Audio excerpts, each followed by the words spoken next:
Welcome to Boundless Pursuit, a weekly podcast providing motivation, entertainment, and education to anglers and outdoorsmen. I hope that the stories you'll find here will encourage you to chase your passion more fervently, to open your mind to new opportunities and perspectives. Your engagement and feedback is critical to the growth of this show, and I would love to hear your suggestions on topics or potential guests. You can reach me at boundlesspursuitfishing@gmail.com or at my website, www.boundless-pursuit.com. That's where you'll find all related articles, media, and merchandise. Please remember, the show will gain traction from your support. Be sure to like, comment, and share this podcast to your friends and connections. I'm your host, David Graham. Now let's get on to today's episode.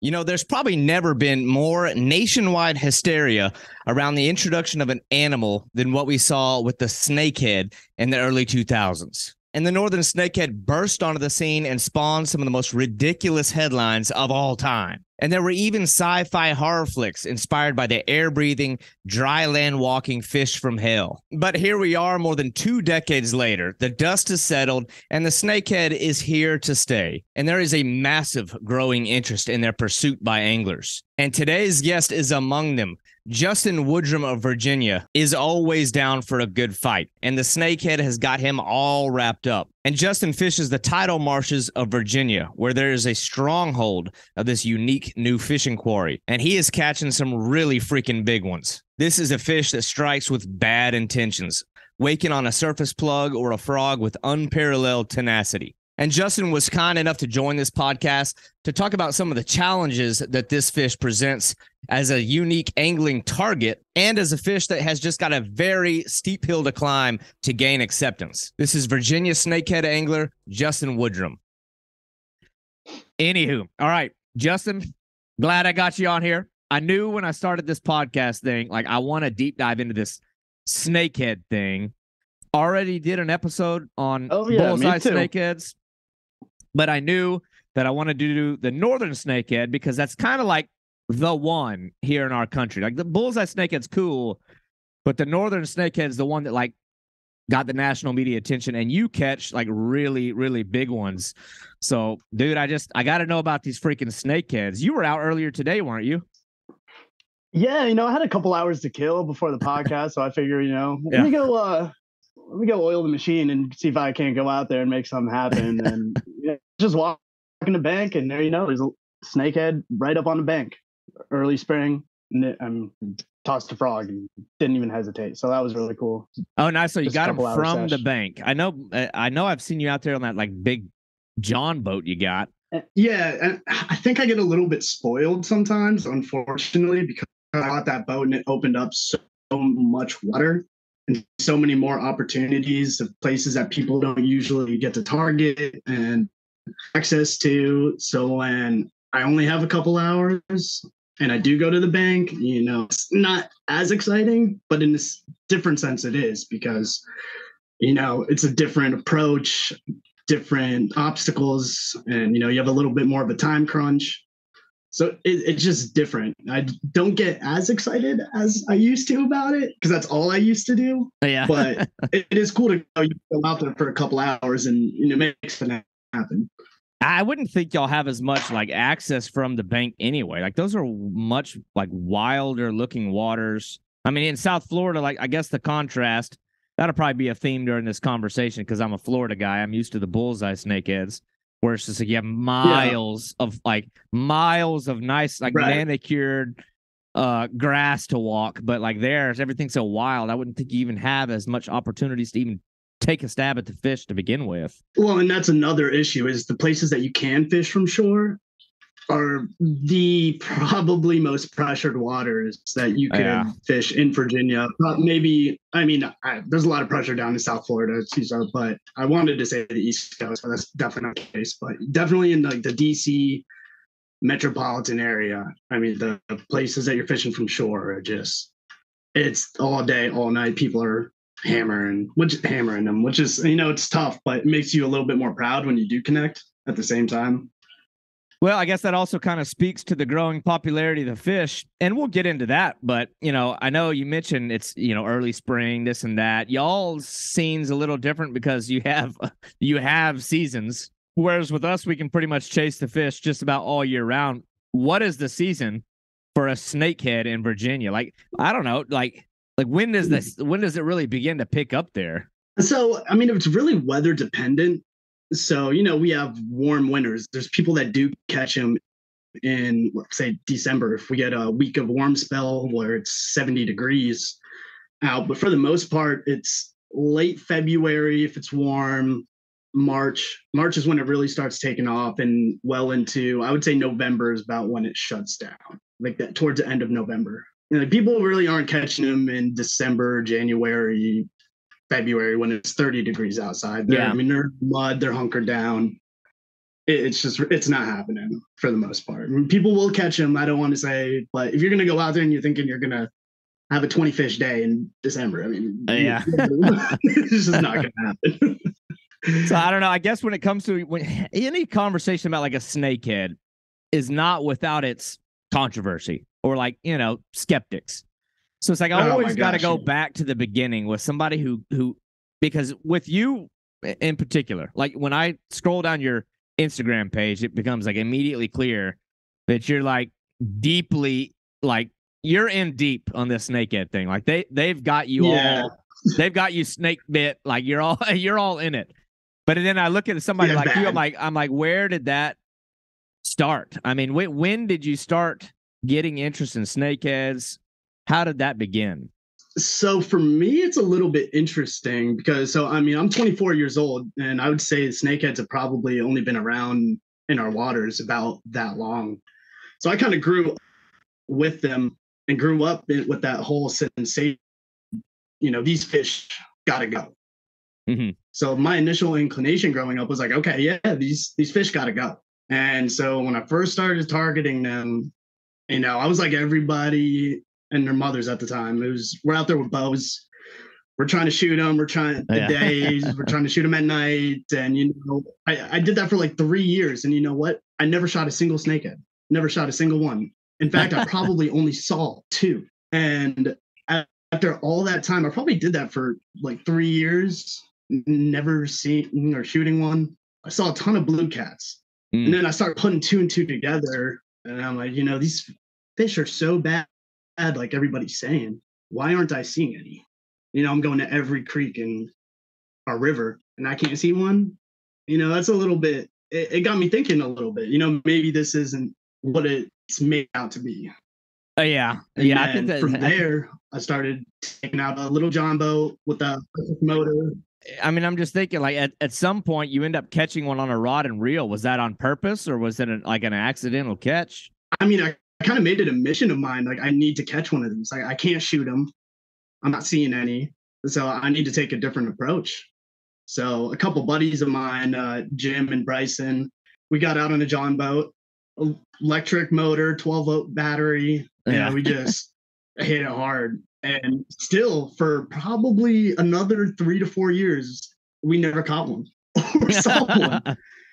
And doing everything that everybody says to do, go back into creeks, throw a chatterbait, throw a frog, and then it was at that point I'm like, okay, these fish really aren't decimating populations. I've been at this for 6 years and I still haven't caught one.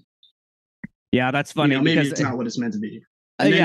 Well, it's almost like a letdown in a weird way because you get conditioned. At least I remember like vividly when they first burst onto the scene in like 2001.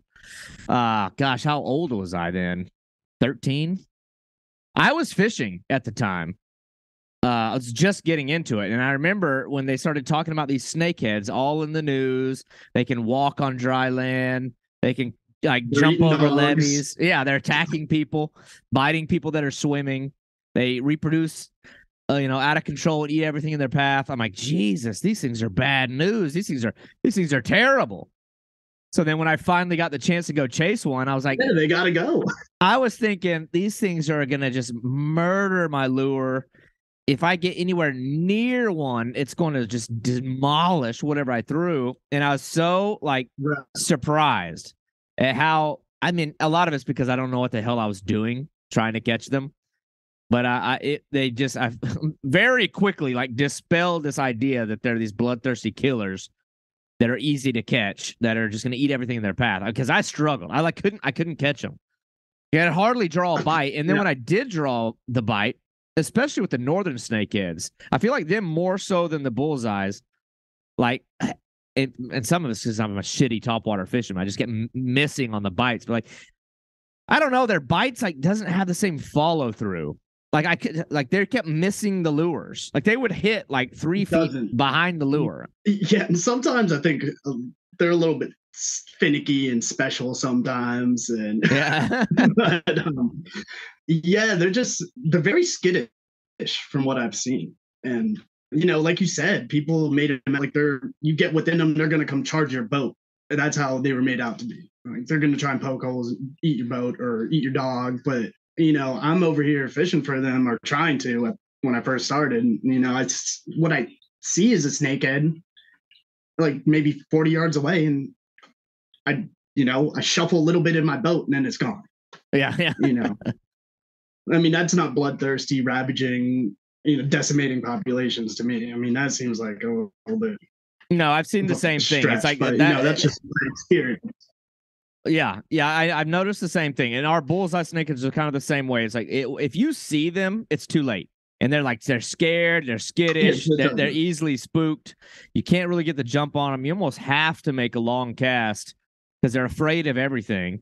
But we're not talking about bullseye snakeheads, and I don't want to hijack the conversation. So you're catching these things in Virginia, and so just I don't know, man. Just kind of describe like where you're finding them, what environments do these things live in, what are they eating, like what is like if you're going to set out on a day of snakehead fishing, what elements are you looking for? Like what is the ideal, I don't know, environment or circumstance if you're going to go and try to catch these things? So around here, I mean, there's a lot of opportunities. You could go fish a very urban environment, flip boat docks and fish marinas, or you can really get into some fairly remote places, not too far from DC, or you can catch them in DC itself. I've done that before too. A lot of people do that. So it's kind of a unique fish in that sense where it depends on what you want, but there's also a lot of factors to consider. I mean, you got to consider tide, time of year, weather. I found that particularly sunny days aren't the best. And what I've found with that is since they are very skittish, they like to hide. And if there's a lot of sun out, they feel very exposed and they're not going to be moving around or swimming, following lures. And you got to have a very delicate approach. So I'm not really, I'm I guess a ground and pound kind of fisherman at heart. I like to just cover water. And, if they're in that little skittish mood, I'm going to try and avoid those nice days. I say it all the time to people. It's like, you give me a day where there's thunderstorms in the afternoon or, rain, I'm in. Sign me up. And a lot of that is because there's less pressure, but a lot of that is I think the fish, in particular snakehead, are really sensitive to low pressure systems. And this is all my speculation, but they have a very long air bladder. Goes like from basically the back of their head almost to their tail.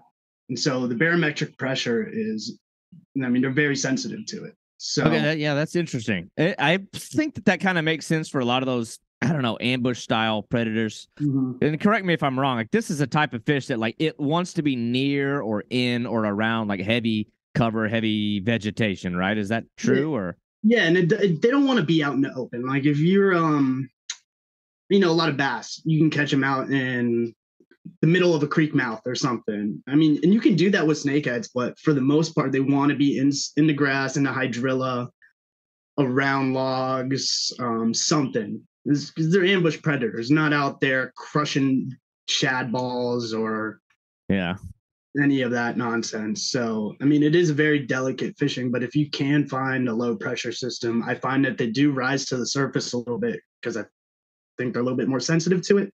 It's a working theory. I'm still learning this, and I think a lot of people still are. I don't want to come out and say like this is the gold standard, but if I were to pick a day, it's going to be a rainy day. Low pressure.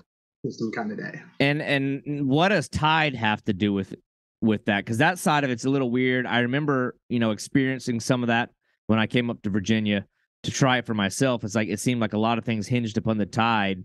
But I mean, what does that have to do with how does the tide benefit? Are you looking for a high tide, a dropping tide, dead tides? I mean, what's the optimal condition with regards to tide? Well, let me ask you a question. What time did the year did you come? I know it was sometime late last summer. Is that what I saw? I've come up there 3 times, and I don't actually remember. It's always been hot. That's all I know.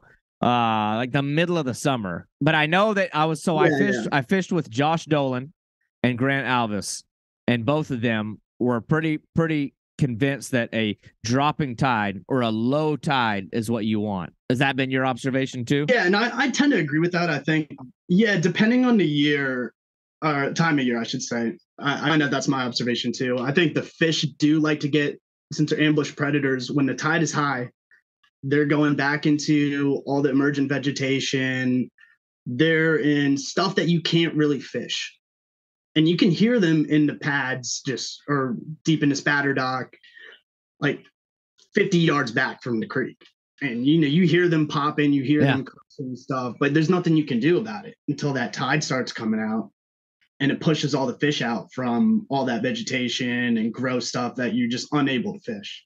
So when that tide is coming out, you can kind of catch them at that vegetation's edge, and they kind of pile up a little bit better versus, shooting in the dark in some spatter dock that's like, 100 yards long. I mean, your chances of connecting with something in that it's virtually nothing. Well, it's almost like a convenient thing that you can I don't know, you can use the tide to your advantage, because that's sort of like what we noticed. It was like when the tide was down, like to your point, it flushed them out of all the hiding places, and it just makes sense. I mean, for an ambush predator as well, because they're going to use the tide for the same reason that we use the tide to chase the snakeheads is the reason that the snakeheads probably use the tide to wait on it to flush. I don't know. It's like killifish and things like that, right? It's probably pulling a lot of the food that they would want to catch is being pushed down to them. Right, and that's another factor as well. As all those little bait fish are all up in the the water that's a few inches, and they're stacking up at those ambush points, and then you can capitalize on that as well as the tide's going out. But me personally, I don't like to always stick to just the outgoing tide. I think that, sometimes that only limits you to half a day's worth of fishing. Yeah. And me and some of my friends, we've kind of made it a point to try and capitalize on what other people aren't doing and capitalize on, areas that aren't necessarily in most people's minds, beneficial to the fishing. So like a lot of people look at northern snakehead fishing, they're like, okay, got to be on a descending tide. It's got to be this. It's got to be that. But I've also found that an incoming tide, you can also have equally as good success, but it's not going to be in the conventional areas that I would say almost everybody is fishing. Yeah. So you have to have a different approach during that time, but you can capitalize. Yeah, that's interesting. It's funny because, you get similar things here with our bullseye snakeheads. Granted, it's 2 different species. They live in completely different kinds of environments. There's a lot of parallels. Yeah, for sure, 100%. But I know a lot of people, myself included, kind of get stuck on, just throwing frogs. Like just always throw frogs, bomb long cast parallel to like a shoreline, and if that doesn't work, don't really know what to do. But guys like Corey, the most fun. Yeah. It's the most fun. It's probably the most easiest way. Yeah. But somebody like Corey here in South Florida, that dude, it's weird when there's like levels to fishing that are like very clear and apparent. Because I've gone after the bullseye snakehead so many times, and I at best I'll get like 5 in a day, or something like that, and I can never find the giant ones.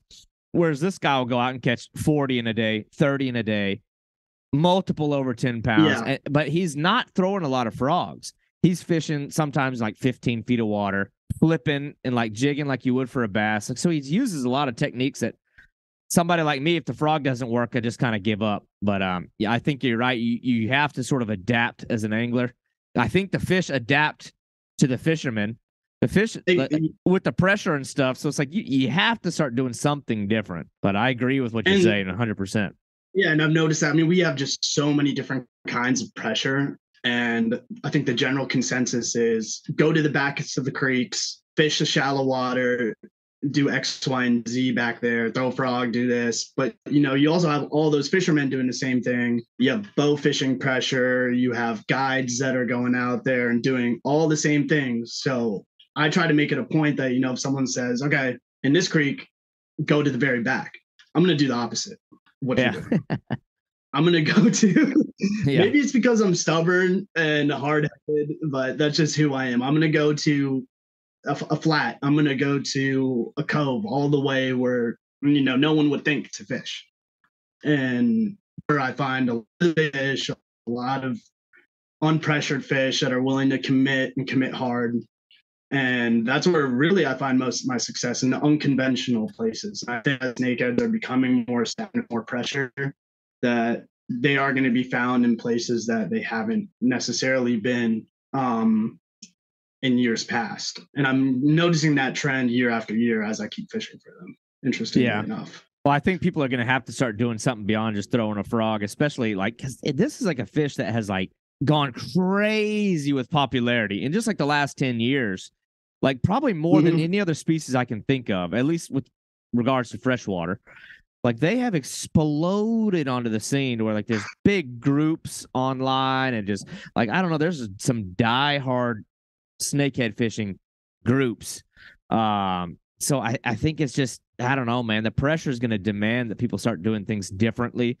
But I'm interested in people's gear. I keep hearing that people are saying, "Oh, I'm catching less and less of them every year," but here you are year after year doing the same thing over and over again and expecting different results. Yeah, well, you see that across the board in a lot of kinds of fishing. People, you see that in all kind of things. Yeah, people will pound the same spot their whole life, and then get bitter and talk about how great things used to be. I'm like, you have to adapt. You have to evolve as an angler. Fishing used to be so great. If you got into this whole thing thinking that you're going to be able to do the same thing your whole life, and you're not going to have to grow and get better, you're crazy. You can't do that on anything in life. So, yeah. The only thing that's nuts. Is change, and you have to adapt. Yeah. Well, y'all's water is so much different. For me, that was a big part of what I enjoyed most about coming up to Virginia. The water's so wild. I remember we went out to places you felt like you were in a different country. No houses, no buildings, no sign of everything looked the way it was when the country was colonized. And I thought that side of it was so refreshing and so cool. Because here in South Florida, and I was joking about this with Corey on our episode about the bullseye snakeheads, it's I can't go to any of these canals where these snakeheads live and not find frogs in the trees, frogs on the bank, frogs floating by in the canal. The fish are just among other things, crack pipes and shopping carts. So it's a totally different scene. But I did like that out there. It's I don't know. It's but it's so much nicer. But I know that that's changing, which is unfortunate because the fish are just getting I think it's getting to a point now where I think I'm a good case in point. I came from a long way just to catch those things. And I think that your area and those areas are going to start seeing that a lot more. So it's it demands that you start doing something to get out ahead of it, because those folks are going to show up throwing frogs. They're going to do like me. They're going to show up throwing the elementary level approach to catching the snakeheads. Well, yeah, and it's almost become a destination. I think South Florida has had that same effect too in their freshwater canals as well. But I mean, there's only a few places that you can go catch a northern snakehead. I mean, Maryland, Virginia. So people are traveling from all over. I see every week on Facebook, it's, I'm trailering my boat down from Minnesota. Yeah. Can anyone help me out and this and that? So, I mean, people are starting to catch on, and you do have to do stuff differently. I try to make a point, every season I'm picking out some new baits, some new gear to test out. and see how they fare. And I'm like really diligently trying. I'm not just, you throw it on, you take a few casts, you're like, all right, screw it. This one's not going to work for me. I'm like Yeah. really trying to make an effort to explore different stuff because I mean, the chatterbaits, the frogs, it's all fine and dandy, but it only takes you so far as an angler. And in the future, I mean, if everyone's throwing it, what really separates you. And that's how those little things, I think, is how what separates people catching a snakehead versus, catching a double digit one almost every time they go out. Yeah. And then so the nature of the fishing, is this a fish where once you find one, you found them, now you can work this area, they're all gonna be there, or is are they schooling up like a bass, or is it more like, I don't know, you catch one, you got to keep moving? What is the nature of the pursuit of the fish? What, is it okay, here's the spot, they're all gonna be here? Well, because when I think a frog, that's a real fast paced lure. Can you afford to slow down and throw I don't know, a Texas rig worm and really pick apart the mats of grass? Or is that just gonna you're gonna be in for a long day if you do that? I mean, yeah, you're gonna be in a long day for a long day, but you're gonna catch fish. Yeah. And I mean, I've had days where that is the case. Sometimes you got to throw on a weightless something or a Texas rig and really just take it slow. But other times you can find an area. And I don't want to say they school, but once you find an area where there is one snakehead, there's going to be more there. It's very rare that there's only going to be that one. And they're not moving in packs. They're not hunting in packs. But you can count on, if you find one, that there's going to be a bunch more there. And I've heard this argument where it's, if you catch a snakehead in one area, you got to keep going because you're not going to catch another one 10 yards down the line, which I found is not the case. I mean, if you catch one right here, you might have to wait. You might have to be a little bit more patient, let the fish reset. But yeah, they're gonna be there. I think it seems like if the resources, the food resources, are abundant enough, they're probably not going to mind the presence of other ones being around. You know what I mean? And that was another thing I noticed, on my trips up to Virginia. I would throw a frog, and in the wake that the frog made, there was showers of little minnows. It seemed like there was so much I don't know, there's so much food in the water. These little, I guess they're killifish or something. We'd be paddling, and there would be in the kayak, jumping into the kayak. I'm like, there's so much food for these snakeheads. There's no way that they're I don't know, taking up the resources, eating everything to where nothing else can survive. There was, I couldn't believe how much food there was. And so I guess in an environment like that, it makes more sense that they'd be willing to be near each other, especially if it's in an area that what are they mostly eating? I think that's an important question. What are snakeheads eating? I think some people think they're going out of their way and eating bass, and they're eating bluegill. What is your observation? What is their preferred thing that they're trying to eat? So, I mean, from the data that, Virginia has collected, and from my experience, it looks like they're opportunist feeders, but their main food source are going to be those little killifish, the little minnows or whatever people want to call them. So they're eating those, the biggest by number, and then by weight, it seems that it's bluegill. So they're finding their largemouth bass, they're finding yellow perch, white perch in their bellies. But I mean, you could also say the same thing for largemouth. I mean, largemouth, they're out there crushing white perch, yellow perch, bluegill, shad. I mean, you name it, other fish are eating it too. And my observation is there's no shortage of bait out there. And the amount of predators that are out there, from bass, catfish. I mean, I know you saw all the blue cats out there. It's amazing that there is that much forage still out there. That part's unbelievable. And we can talk about that in a little bit, because I mean, that's a nightmare scenario. When I saw that, I'm like, this is hell. This sucks. Because I have no shame in saying I use a lot of bait. When I do bowfin fishing, I like bait. I like sitting on chunks of bait. I feel like that, it's relaxing to me. It's something, I mean, I'll do it with lures too, but it's that's not even an option there. It can't be done with those blue cats. But we'll go down that rabbit hole in a little bit. But I think it's an important topic to talk about what those snakeheads are eating, because there's like this prevailing thought that they eat everything and they eat a lot of it. But I don't know, when you sit back and kind of like think logically about it, like if this is a species of fish that, and correct me if I'm wrong on any of this stuff, because I'm kind of talking out my ass. I've only been up there a couple of times.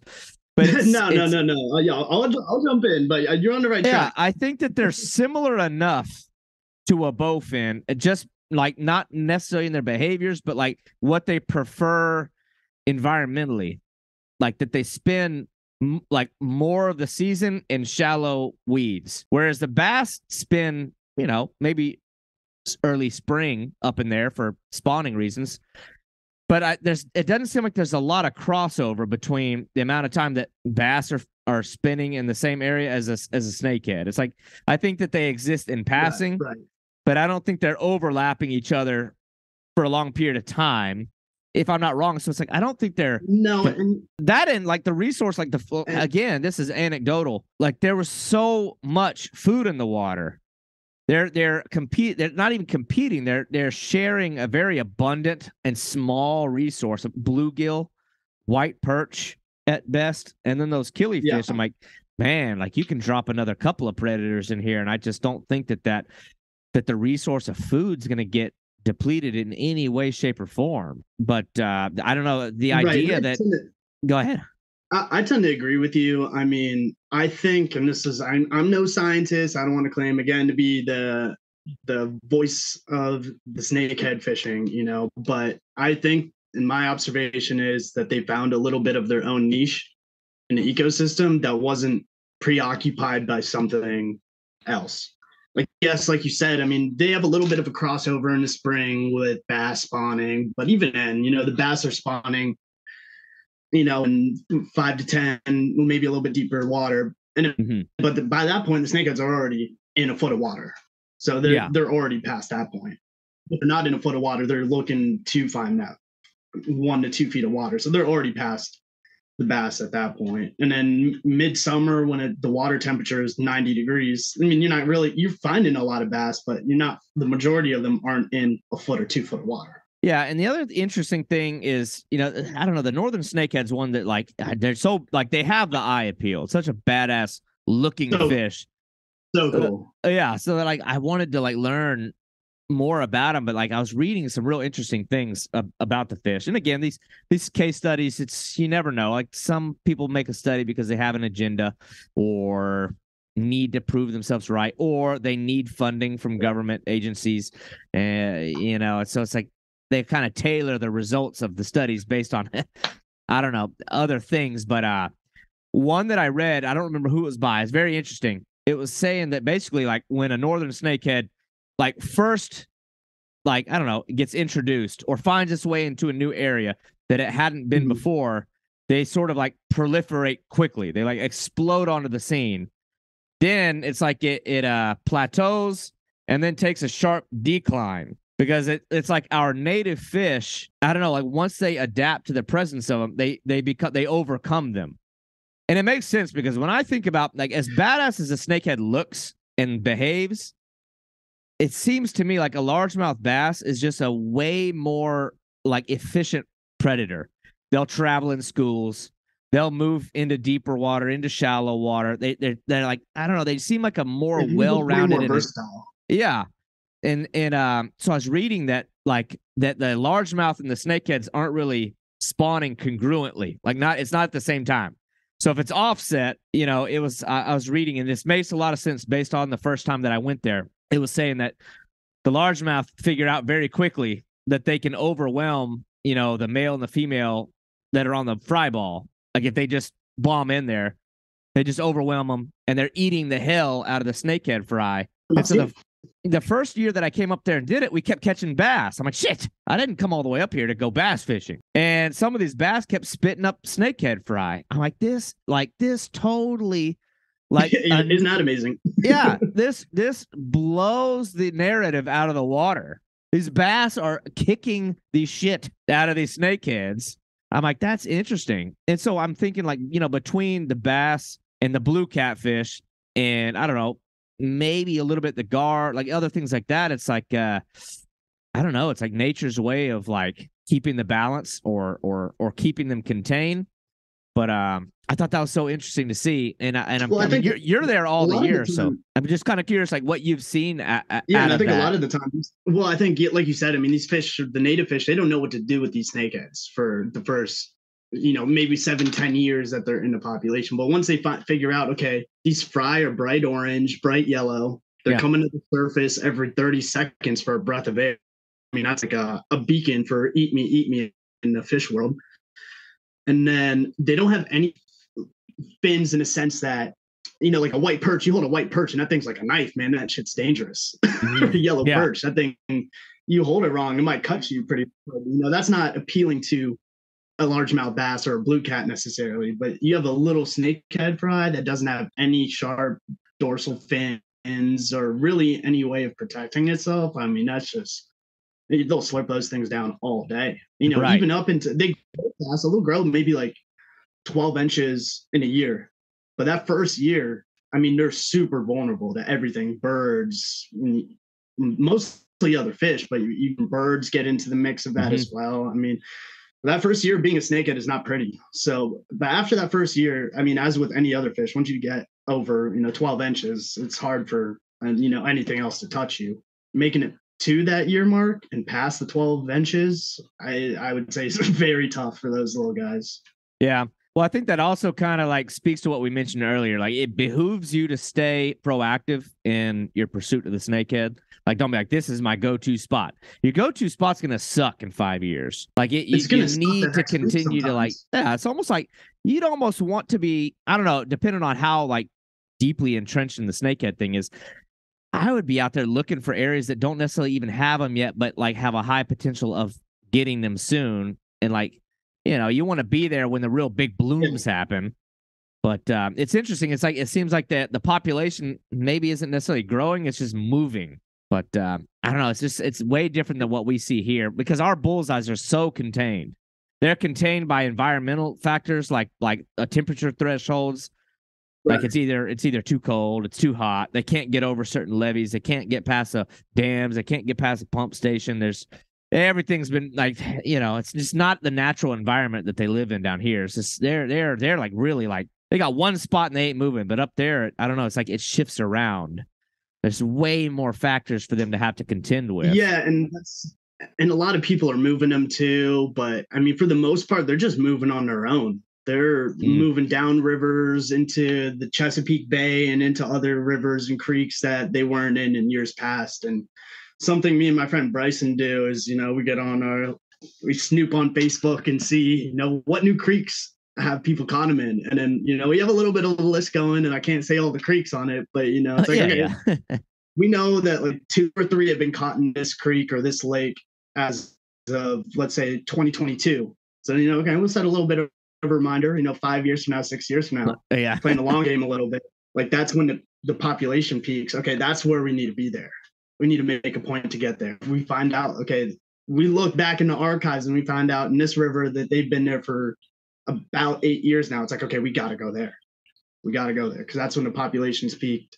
That's like the best fishing that you'll find because everything after that is about it. They start to level out with the environment and things start to find that little equilibrium and balance. So you do have to kind of keep tabs on it because I guess in the business world, it's like emerging markets. I think I'm no economist, but I think that's what I would call it.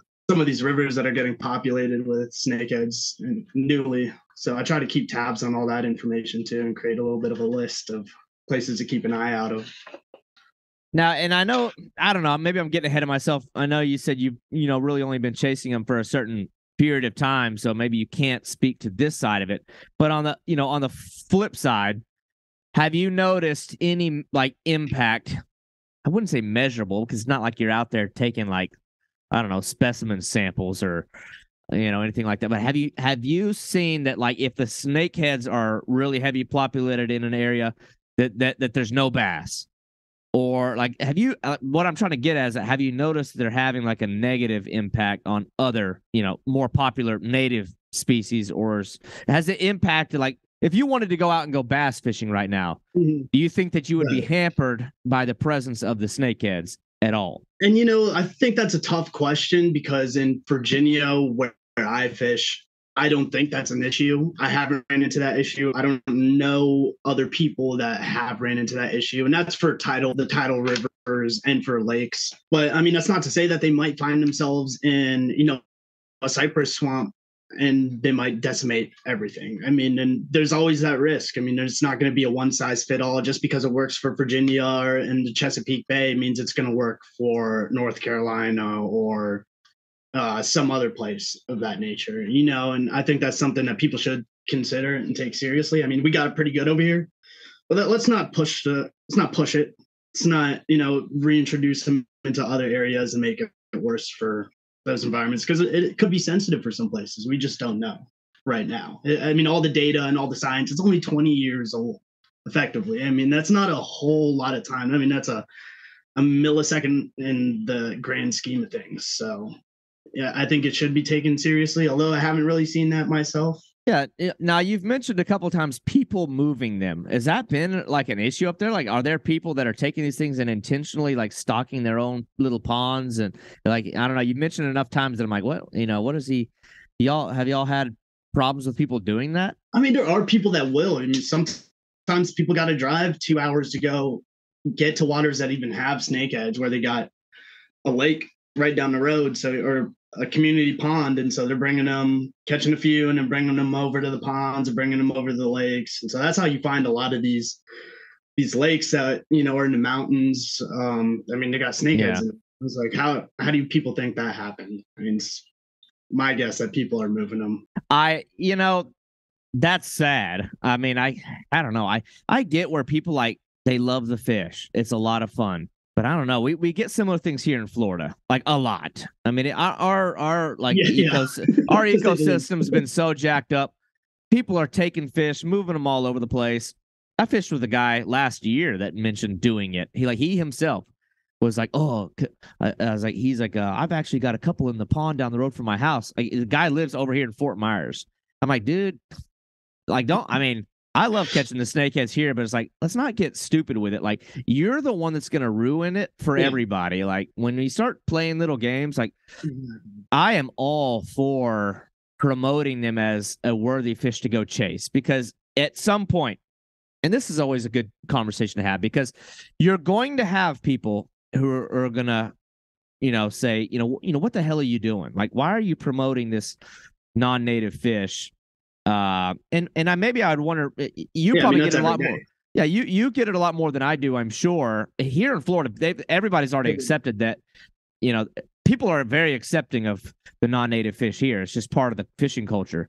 But up there, I'm sure you get it a lot. I mean, how do you handle when somebody says, Justin, this is ridiculous. Those things are harmful to the environment. How could you care about the environment and then in the same breath still, I don't know, condone this exotic invasive species?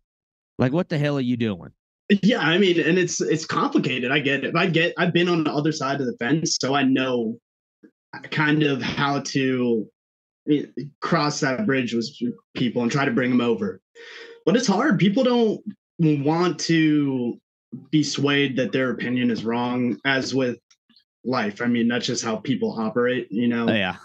But it can be challenging because people that don't fish for them every day, or maybe even never caught one. Those are the people that are always the ones who have the most. People have never caught one, or targeted them. They're usually somebody from a different part of the country. It's I know. Like, buddy, you've never even been here. You have no idea what you're talking about. Anyways, I mean, what I try to do, I try to be diplomatic, and I've gotten a little bit better with time. Oh, yeah. I used to be that, I'm gonna just argue with you, but right. I just try to get the facts. Like here's a video of John Odenkirk. Here's a video of this another biologist laying out the facts, and a biologist. And I don't know what more I can do for you. I mean, I'm giving you what I see out there. The biologist is telling you, yeah, things are looking okay out there. And that's about all I can do. And for the most part, people will say, okay, I kind of look at that differently. But then you also have those people who are just arguing for the sake of arguing. Mm-hmm. They're never going to take you seriously. So those people I just try to not even get with anymore, unfortunately, which sucks because I do love the fish. I think a lot of people will love them if they give them a chance.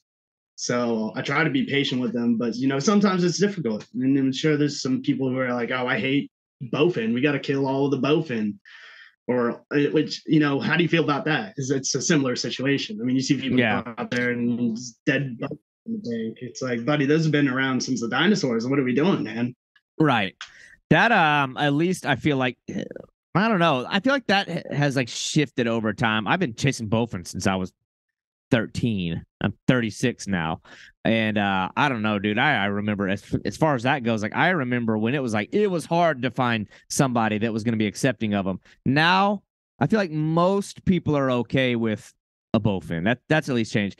But it's an easier sell because it's a native species. Like you can win that battle. The snakehead, it will always have to overcome the non-native thing, much like a carp. I actually even think more so than a carp, they'll have a hard time. But I've had the same arguments with people. I try to stay away from it too, especially if it's an internet war. If it's a person who's face to face, normally you can wear them down with intellect and like I don't know, you can kind of dominate their personality a little bit. On the internet, a little jackass can be like macho man. And then they have the easy escape route. They can just, click a button and be gone. But in person, sometimes I'll entertain the debate. The good thing is when it comes with like snakeheads, when I've had these arguments with people, you can usually hit them with like one irrefutable fact that they can't get past. And that is there is no chance in hell, no amount of money, no amount of government intervention. You could send 100 million people to the river for 10 years to dedicate. They are going nowhere. Yeah, they'll never be gone. So, like, if you can at least, like, let's start with that. Like, let's establish that right off the bat. This fish will never be gone. So now that we've established, if we can get them to agree to that, which is usually pretty easy, it ain't going anywhere. It is impossible to get rid of them. And once they agree to that, then you begin to question, well, then why kill them? What have you accomplished? What have you done other than taking food out of that one's mouth and putting it into another one's mouth? You've done nothing. And so then it's like, okay, well, do we really want... even the fact most of the game species you fish for are... Yeah, you have to really you hit them with that part to where they're going to have an internal struggle and question themselves. And then, I don't know, that plants a certain seed. Right. For the most part, it normally won't graduate to the point of hitting them with like scientific evaluations and shit like that. Like it won't. You have to hit them with the inescapable fact that they're not going to go anywhere. So then you question. Why are you killing that one? What have you accomplished other than it makes you feel good? You have done nothing. Then it's like, do you really want to spend, like, you want the government taking like tax dollars or what have you to embark on these massive missions that are going to be 100% futile, wasting your money to go try to chase something and accomplish nothing? Do you want to dump poison in the water to get rid? What is... So at some point, if you have to like accept that that they're not going anywhere, then you begin to pitch the sporty qualities of them as, or you can talk about, eating them. But I don't know, dude. It's like, and usually I'll end the conversation at that point because it's like not worth the effort. You plant a seed and let them go, I don't know, go crazy in their mom's basement somewhere. And that's that's all I try to do too, is I try to just let them know, like, hey, like, this is what it is. You're not going anywhere. Can get rid of them. Do you want to have a little bit of fun or not? Yeah. Well, the good thing is if the detractor let them go. If the person that pushes back on you should happen to end up in your boat, I feel like that's when you can really win them over, because a lot of times you just show them, I don't know, show them the reality of the experience, and then then you win. But 9 times out of 10, these arguments are happening on the internet, so it's like they just don't even go down that road. But I'm always curious because like you're chasing a fish that needs a voice, but it's an uphill battle. So I always like to hear, like, because you're obviously like a diehard snakehead guy, so I know that you feel passionate about this fish. Like, you've got to have that quick like sales pitch to somebody Could be somebody that's even open-minded, which is probably easier. Somebody that's like, oh, maybe I'll go try it. I like catching bass. I'm a bass fisherman. Bass are the best. But if you're going to like sell somebody on the idea of going to chase a northern snakehead, I don't know. What do you normally throw at them? I mean, so my approach and my favorite way to target them is sight fishing. Yeah. So I mean, a lot of people aren't going to like with snakehead fishing, but it's almost, I would compare it to like sight fishing, redfish on the flats. I mean, that's exciting. That's like when I pitch that to people, they have a little bit more of a different outlook on it. And I kind of compare the two. I'll show them some videos. Like I'm in crystal clear water most of the time, or just slightly stained water. I'm standing on top of a Yeti 45. I'm using my sunglasses, and you got to almost make it look like you're in a Patagonia catalog type of deal. But I mean, that's how I roll. I'm on top of a Yeti 45. I'm most of the time, unless I'm in a spot with snakeheads, I'm not even casting. I'm just moving around real slow. I'm looking for a fish. I'm pitching a frog, I'm pitching whatever, and then I'm teasing them to bite my frog. And you can watch the fish the entire way. So when you kind of explain that sport fishing aspect to them and the excitement that brings, and you're like, oh my God, the fish is following, you got to do is change up the pace of your frog. You got to pop, you got to pause, you got to burn it, you got to do all these things. And it changes something in people. It changes it from looking at a fish that's detrimental to the environment, something that's killing all these species, whatever, into something that's like, okay, wow, there's like a lot of sport fishing factors to this that a lot of people don't consider because they're on a kayak, they're on this, and there's a lot of limiting factors that don't let them experience another way of looking and fishing for these snakeheads. Yeah. Well, that's the funny thing too, is I feel like if somebody actually goes and does it, you're like, you have a 90% chance of success in I don't know, changing the mind, because at the end of the day, people can talk about all conservation and it's just not right to go chase them. And then I don't know, man. It's like I know what I experienced when I went up there to fish for them, because you're in such a nice environment too. But the way that those things wake, well, it's just the ferocity, like the way that they wake on a lure, assuming you throw top water. I feel like that's the easy sell. If you're going to take somebody out there to really try to win them over, get them on a top water, like snakehead bite. And I don't know, man, it's like you get one of those things to wake out from the pads and smoke a frog off the top of the water. You've won them over right there. So I know that was life changing for me the first time that happened, and I brought people out with me, and they've had frog getting pushed back on them. It's almost like a tidal wave when they're charging on that frog. And I mean, that's life changing right there. I don't know many fishing experiences in freshwater where you can find that. Yeah, no, I don't either. I think there's not a lot of fish in freshwater that rival. I don't know. And the other thing, like the element of it that I like so much is like, while sometimes they are kind of grouped together, it's like it's one of those styles of fishing where you have to be really proactive and like, I don't know, man. You feel like you're hunting, like searching for the fish. So it's like it's a lot more exciting because like the whole entire time you're like engaged in the process. Like you're like specifically like looking for certain features. Like, I don't know. It's I've heard a lot of guys that you're looking for that little ripple on the pad. So I think to guys that like favor that style of fishing, I feel like the bass fishermen a lot of times might be the first ones to give pushback on snakeheads. I also feel like they're going to be the easiest ones to win over if you just get them in front of the fish, because it's like they check all the boxes that you look for when you're gonna like have a fun day chasing bass in a similar way. They do all the same crap, so it's kind of interesting there.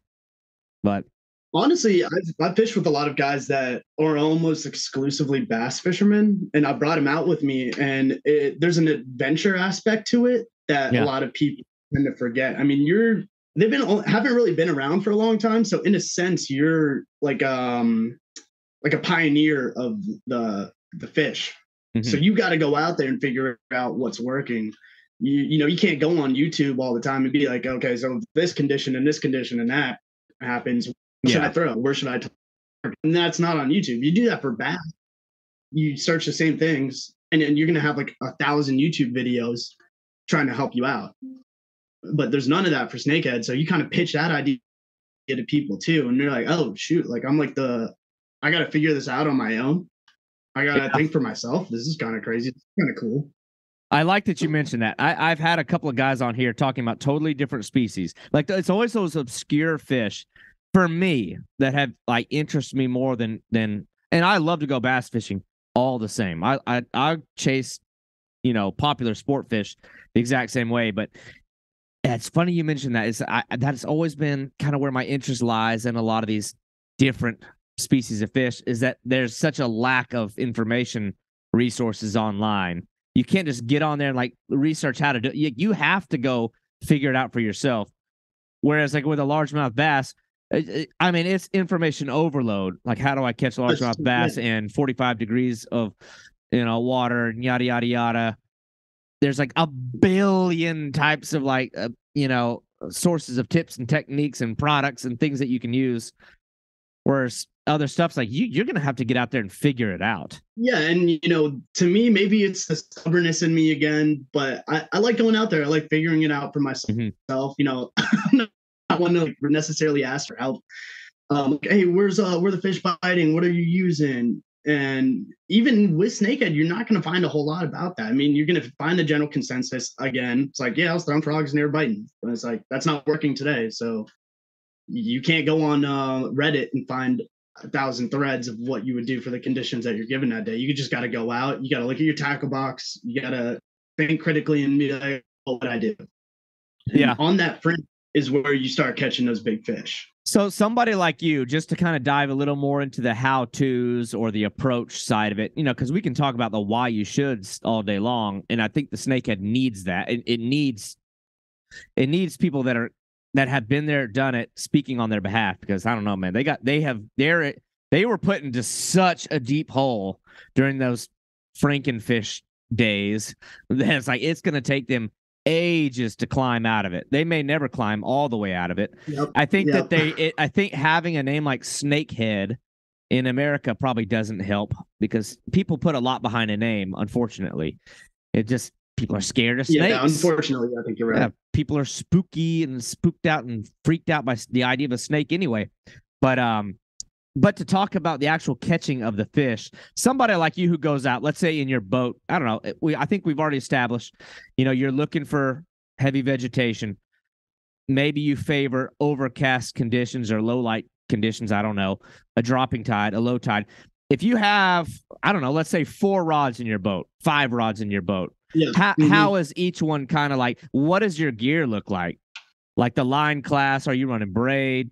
Do you need a leader because they have teeth? Like what is like this typical setup? And do you have like a set number of different things you're throwing when you're searching for what they want to eat? Like what is, I don't know, top 5 lure choices and your like gear and tackle, rod and reel look like? Yeah, no, that's a great question. So typically how I run it is just for set the stage a little bit. I'm standing on top of my cooler. I'm sight fishing. So I got one rod in my hand, and then I have a rod rack right behind me. So I have 3 easily accessible rods as well. Mm-hmm. So in my hand, I'm usually have a search bait of some kind, whether that's a frog, usually is what it is. So that's something that I can just burn, ground and pound. I don't have to twitch it. I don't have to do nothing, whether that's like a ribbit toad or like a tackle frog, something that I can just ground and pound. I got that on my Daiwa 200 with, I think I got 50-pound Power Pro on that. Just straight braid. Yeah, I'm not running a leader on top water. Did you say 50-pound or 15? 50. Yeah, 50. Okay. 50. Yeah, for top water. And why do you need such heavy ass some line? Heavy hydrilla, some heavy Okay, to yank them out of the vegetation, yeah. Yeah, I mean, you got to muscle. Yeah. I mean, that's part of it. Another part of it is they got teeth, and sometimes even with the 50-pound line, they're gonna choke your frog, and they're gonna snap 50-pound braid like it was nothing. And that's just the name of the game. Sometimes a lot of people like throwing heavier stuff. I don't think you can cast as far with it. I don't think it's as smooth. So I found that 50-pound braid is the least that I will go. And I don't like pushing it too much with heavier stuff like 65 or 70. To me, that's like I'm just throwing around like twine at that point. Right. But yeah, I'll do that on a heavy power rod. Yeah, with like a Daiwa 200, something with some drag behind it, because you do have to muscle these fish out. And if you get like a 14-pound snakehead on the other end, it's not really going to play games with you. You want to have a little bit of beef on your end. Well, 14 pounds. I guess that makes me want to ask. So, what's the biggest one you've managed to catch so far? The ones on your Instagram look like monsters. Well, what kind of personal best are we talking here? So the last few years I've broken it every year. I'm looking at my phone right now. Yeah, this year I got a 14.5-pounder. God. Which was, what is the length on something like that? Like 35 inches? I don't know, they're like a heavy bodied fish. I mean, the longest one I caught was probably like 36 inches, but this one was actually just stout. It was just stout and big old fatty. This one was like only like 33, which I mean is still, I say only 33. I mean, that's still a big fish. That's a thick fish, yeah, for sure. Yeah, sometimes they're super, super long, like 35 inches, but they're only like 10 pounds. A lot of the times I found like the 33, 34 ones that are just thick as anything are the most fun. But yeah, we've been lucky to put a lot of big fish on the boat this last few years. I think a lot of that has to do with it as well. Are they like the bullseyes where the male is actually the bigger one? I don't remember if they're like that. It's like everything with them is like backwards, or is the female the bigger one with the northern snake? I guess it doesn't matter. It's not like you're sticking your finger up their butt to find out. Yeah. I think if I remember correctly, the males are big, and that's I guess uncommon in the animal kingdom. I think I don't know if that's quotable. Well, it's with mammals that's the case, but not like you would have really ever known. With fish, it's usually not that way. At least not in North America. But then like all the exotic fish seem like they get that. Like down here, that's how it is. Like the peacock bass. It's the male that's bigger. Like with the bullseye snakehead, it's the male that's bigger. It's just weird. Yeah, and I think it's the same thing over here. But you can't really tell when you're looking at them whether one's a male or not. I mean, at least from what I've seen, males are darker, but that's about it. Yeah, it was interesting. I was kind of curious what kind of like stuff you're throwing at them, because I know you're contending with the weeds. Maybe you have to make long casts. They have the teeth. But I wouldn't necessarily think you'd need a leader, because I don't know if their teeth are there. I don't know if their teeth are made for cutting.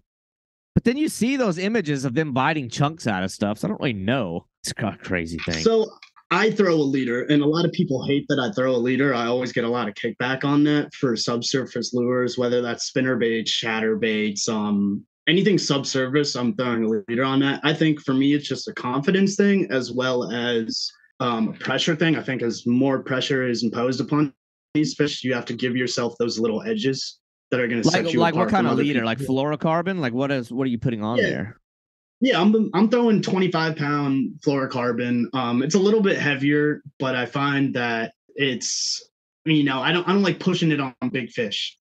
I'm just going to dive into that hydrilla. Sometimes those teeth are real sharp. Yeah. So I run with 25-pound fluorocarbon on all my subsurface. Everything. Because I didn't know. I get a lot of push back on that. I really do. People hate it.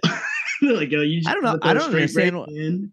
I don't understand what the issue there would be, but I don't know how like line weary they are. If they like what, I don't know what their vision's really like. All I know is like my experience with them was like that the damn things were missing the lure so bad. And my nerves are terrible with like topwater fishing. If they hit 5 feet behind my frog, I'm still setting the hook. Like, but I was like, why are they missing so much? Yeah, and that's another. Yeah.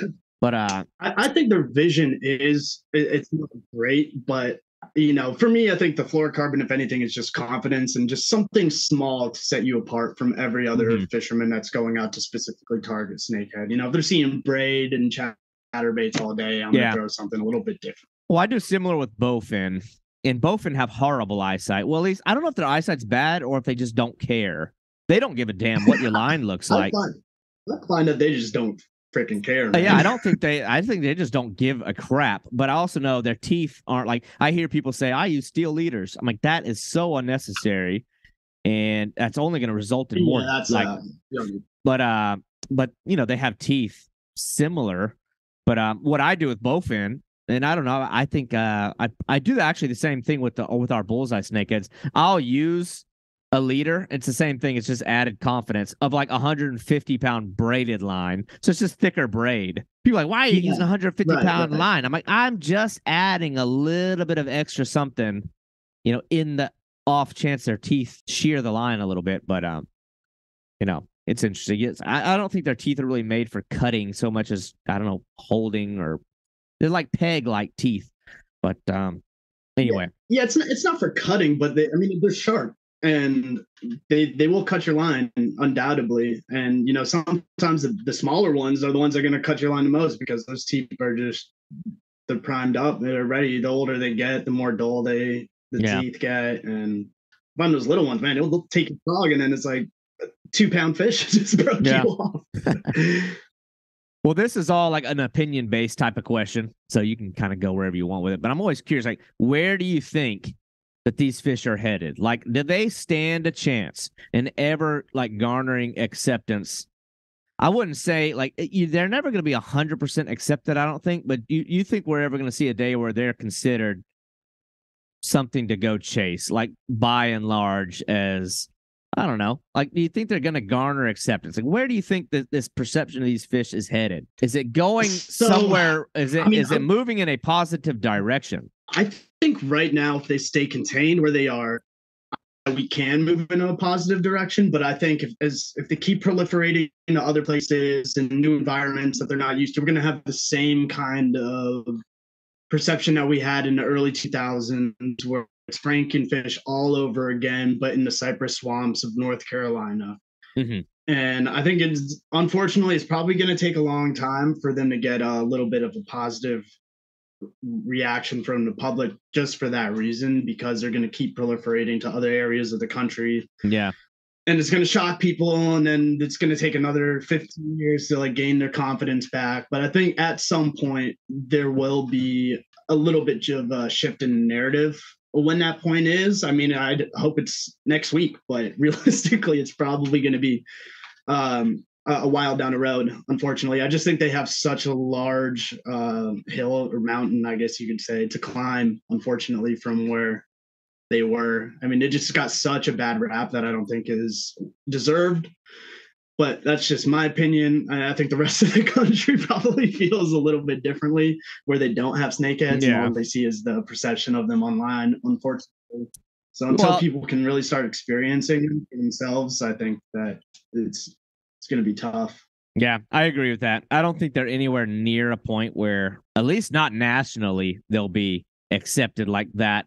You're probably right. I think every time some jackass takes one and moves it, and it creates that little like explosion, that little mini like flare up of emotions, it almost it sets the ticker back. But I think it's setting back an inevitable acceptance of the fish. I think their acceptance will always be similar like that of a common carp. Where I think that they could actually overtake even the perception of a carp, though. Carp have been here since like the 1700s, and people still think they're this out of control non-native fish. But people don't.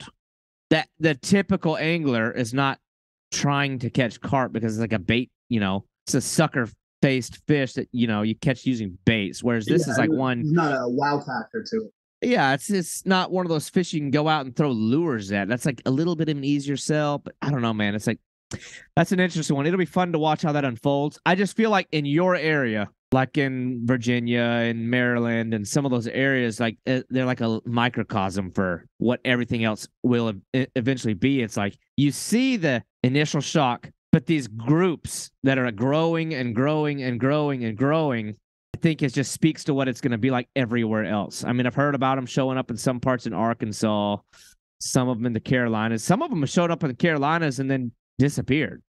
It's like they're showing up. People are, I don't know, maybe putting them there and then they they're not taking to the environment, or something's happening. They're dying off. But Yeah, I don't know. I've noticed that too. I heard about the Carolinas maybe like a few years ago, but I haven't heard anything since. So, Yeah, there was some lake maybe maybe Lake Wiley. I don't remember where it was in North Carolina. Supposedly they found one or they saw a couple, and then like they haven't seen or heard of him since. It's like maybe they didn't make it.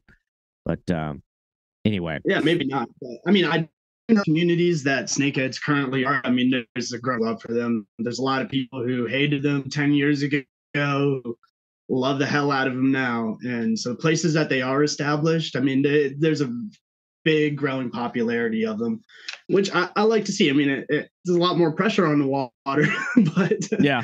I do like seeing these fish get a little bit of support, which is very nice. And, from people who I saw hating on them a few years ago, like, what, these things aren't so bad. So that's really cool to see the progress that they've had over the years and the areas that they established. Yeah. Well, the one that makes me laugh is when you see the people that hate the snakeheads from like a conservation angle. We got to protect our environment. These damn things are eating up all the bass. Well, those are the same people. Yeah. I'm like, okay, so should we, those are the same people that'll bitch and complain and stomp and kill something like a gar or a bowfin. Like, wait a minute. I thought we were supposed to protect the native fish. So it's like, you can't have it both ways. But anyway, that's neither here nor there. But it's a funny thing. But, one of the reasons I wanted to bring you on here to talk about the northern snakehead is because you're one of the guys that has also come down, and this is sort of a recent thing. We talked about it earlier. You've also come down and chased the bullseye snakeheads. So I always got to ask, like, what compare and contrast those two fish, because I think it's such an interesting contrast. I mean, it's similar in some ways, but it's like, I don't know, just what was your impression of our bullseye snakeheads and like what you got to do to chase them? Well, the first thing that doing some research on the bullseye I thought was really cool was they can't be in cold environments, whereas the northern snakehead needs a little bit of a cold period so that they can collect themselves. And so I thought that was pretty cool. Yeah, I had the pleasure of going out with Captain Eric down there, Flo Bass. He really put us on, and it's similar in a lot of ways the way that you fish for them. You're hitting the banks, you're hitting shallow areas. What's interesting down in Florida canals is, you maybe only have like 2 feet of shallow area where they're staging at before it drops off in the canal. Mm-hmm. So your strike window is like pretty small, which I thought was cool. And they fight like hell down there. Like once it's a bullseye, you get them on the end of your line and they get into the deeper parts of the canal. I mean, they're taking dives, they're going back and forth. That was really cool. As compared to northern, it's hard to say. They're both very different. Like a northern will smash the living hell out of your lure, a lot harder than a bullseye will. Mm-hmm. But I think because they live in the water where it's like 2 feet, but it's 2 feet everywhere. They don't really have a whole lot of room to make those deep dives and go back and forth. And there's all hydrillas, so I think they have that going against them from like a fight standpoint. But before all that hydrilla and all that stuff comes in, I mean, you'll catch some fish, some big ones. They'll just peel drag. You get them to the boat, they'll peel drag again. Get them to the boat, peel drag again. And I think that's really cool about them. But once that hydrilla comes in, it makes it really hard to like get that sort of fight out of them. Yeah, I've seen similar too with I don't know. Some of those really, really small, like super shallow canals. You're right. They just don't, like with regards to the bullseyes, they just don't have the leeway to do everything that they're capable of. But it seems more like when the bullseyes hit, it's more like a toilet flush. It's like and like goes under. Whereas I've only caught a few of the northern snakeheads, but they seem like they crash the surface of the water a little bit more. But it seems like when a bullseye snakehead really wants to eat the frog, they just don't miss. That's the only thing I noticed. Yeah, the only big difference is like they just don't seem to.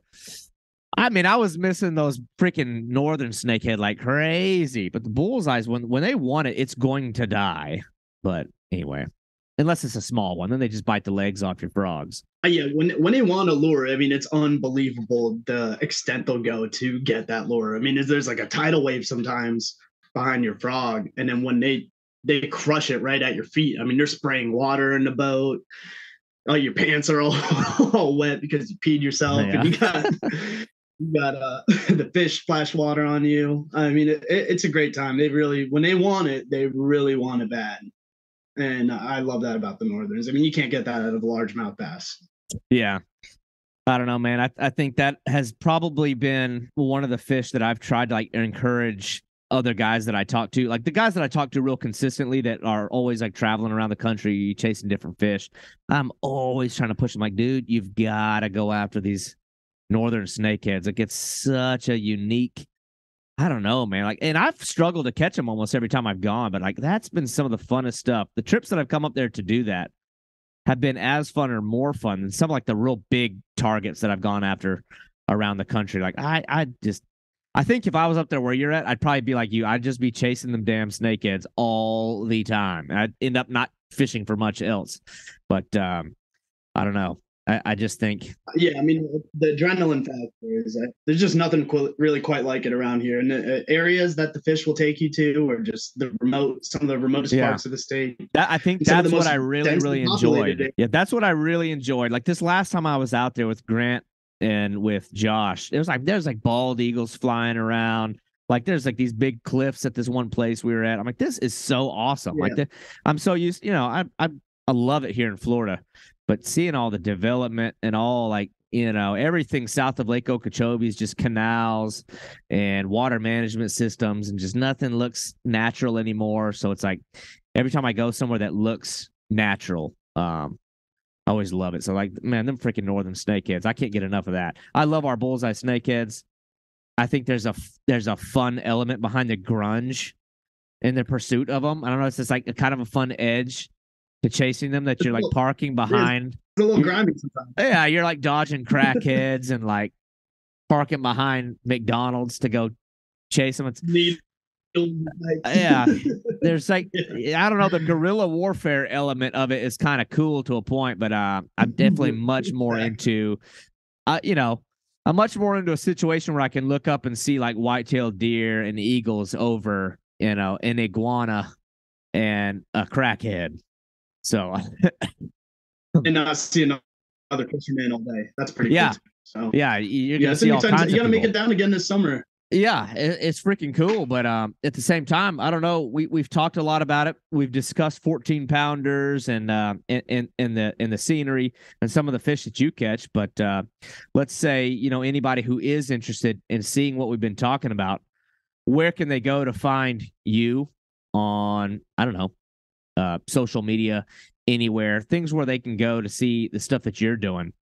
Instagram account. I don't know if you do YouTube, things like that. Yeah, I don't do YouTube, but I'm on Instagram at VA_Snakehead. Yeah, anyone feel free to ask me some questions about, if you want to get started. I'm not going to spot burn myself or anybody else, so I might not do that, but I'll point you in the right directions. I'm happy to help people out. I'm not going to give you everything on a silver platter, but I'll help you out. I'll point people in the right direction. So I'm happy. You're not like guiding or anything like that, are you? No, I'm not. That's something that I play around with in the future. But right now, I don't want to put like a monetary price on it. Yeah. Kind of just enjoy it. And I gotta be careful with that too. People will be like, "Well, I'm just going to pay for his spots." So. Right. Now I'm not quite ready at that spot or point in my life where I want to put a price on the places that I go. And my friends that I go out with, so as of now, no. But yeah, shoot me a DM, anybody, and I'm happy to help you out. Yeah, man. Well, Justin, I appreciate you coming on here. I mean, you've got, I don't know, this little platform to continue to promote the fish. I think you do a really good job. I think the easiest way to promote them is what you're already doing on Instagram, because the photos of the fish, they're like badass. Like anybody who hates the fish is going to have a real they're going to have a real hard internal struggle with what they think is right and with what I think their desire as an angler is going to, I know that little devil on the shoulder is going to be whispering real hard when they start seeing some of the photos you have of like, shit. I like this one. I know. I was like, damn, maybe, why am I holding out on this? It is an inevitable thing. Again, the fish are going nowhere. Get in while it's getting good, because they're only getting pressured more. More and more people are jumping on the train, and the fish are going to become harder and harder to come by. And I don't know, man. I can't encourage people enough. Check out your stuff. Block off a long weekend on the calendar because I've made the trips. It is badass. It looks like some of the funnest kind of fishing that you can do. If you like an active approach, like if you like going out and slinging lures and working, and then like the payoff when the fish blasts, like it's a very visual game. Like you're very much in it. High intensity strikes from the fish. I don't know, dude. There's nothing. I would compare it maybe to like snook fishing around mangroves in fresh water, but it's like this gnarly looking badass fish. Yeah, that's a great way to look at it. That's gonna be my it's about the closest I can think. But anyway, well, man, I appreciate you coming on here. I've been looking forward to talking to you for a while because I love seeing your snakehead stuff. It's clear that you've been eaten up by it. I think I'd be in the same boat if I was up there, and I've been coming to Virginia semi-consistently, so maybe next time I make a trip I'll give you a holler and let you know we can all shoot me a up. text and we'll link up. Yeah, for sure, man. Well, Justin, I appreciate your time. Thanks for having me on. I really appreciate the time. You're gonna take some of that time off, man. We'll get on them. For sure, dude. All right, Justin, we'll catch you later. All right, take care. Thank you for listening to the Boundless Pursuit podcast. If you enjoyed this show, your feedback, comments, and reviews are very important to me. Also, this podcast is just one element to a much bigger content outlet. I urge you to head over to www.haverodswilltravel.com where you'll find audio, visual, and written editorial content. That is 3 dimensions of awesome fishing content brought to you by a very dynamic team of anglers. I hope that you'll tune in next week as we continue to build this program and have interesting and skilled anglers each Thursday. Thank you for listening.